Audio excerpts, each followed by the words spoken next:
ইরানে যুক্তরাষ্ট্র ইসরায়েলের যৌথ সামরিক অভিযান শুরু হওয়ার পর থেকে দেশটির বেসামরিক জনগণ ভয়াবহ ক্ষতির মুখে পড়েছে। দেশটির জরুরি সেবা বিভাগের প্রধান জাফর মিয়াদফার জানিয়েছেন, হামলায় এখনও পর্যন্ত 208 শিশুর মৃত্যু হয়েছে। নিহত শিশুদের মধ্যে সবচেয়ে ছোটটির বয়স মাত্র 3 দিন এবং 13 জনের বয়স 5 বছরের কম। বিশেষভাবে হৃদয় বিদারক হল নিহত শিশুদের 168 জনই হামলার শুরুতে মিনাব শহরের একটি বালিকা বিদ্যালয়ে প্রাণ হারিয়েছেন। ইরান সরকারের তথ্যানুযায়ী এই হামলার কারণে এ পর্যন্ত দেশজুড়ে 1,500-এর বেশি বেসামরিক নাগরিক প্রাণ হারিয়েছেন।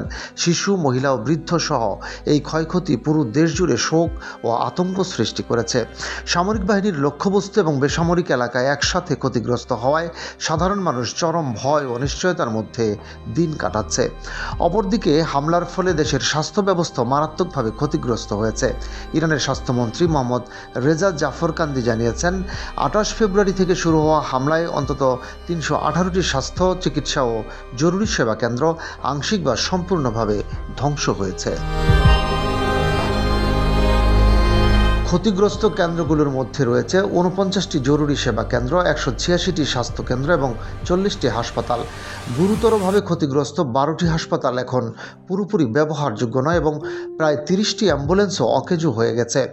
এই ক্ষয়ক্ষতির ফলে ইরানের চিকিৎসা ব্যবস্থা তীব্র সংকটে পড়েছে। ক্ষতিগ্রস্ত হাসপাতালগুলো সীমিত সামর্থ্যে কাজ করছে এবং আহতদের প্রাথমিক চিকিৎসা প্রদান করা কঠিন হয়ে পড়েছে। হাসপাতাল এবং জরুরি সেবা কেন্দ্রগুলোর ধ্বংসযোগ্য চিকিৎসা সরবরাহে দীর্ঘমেয়াদী ব্যাঘাত সৃষ্টি করছে। সামরিক হামলার পাশাপাশি ক্ষতিগ্রস্ত অবকাঠামো দেশের সাধারণ জনগণের দৈনন্দিন জীবনকে ব্যাপকভাবে প্রভাবিত করেছে।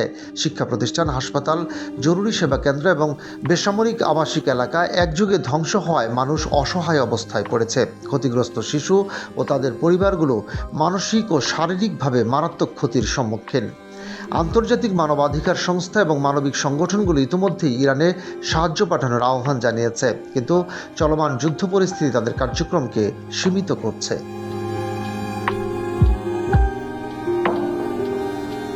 পরিস্থিতি নিয়ন্ত্রণে আনতে বিশ্ব সম্প্রদায়কে তাৎক্ষণিক হস্তক্ষেপ এবং মানবিক সহায়তা পাঠাতে হবে। এই হামলার মাধ্যমে ইরানের শিশু, বেসামরিক জনগণ এবং স্বাস্থ্য ব্যবস্থা ব্যাপকভাবে ভেঙে পড়েছে।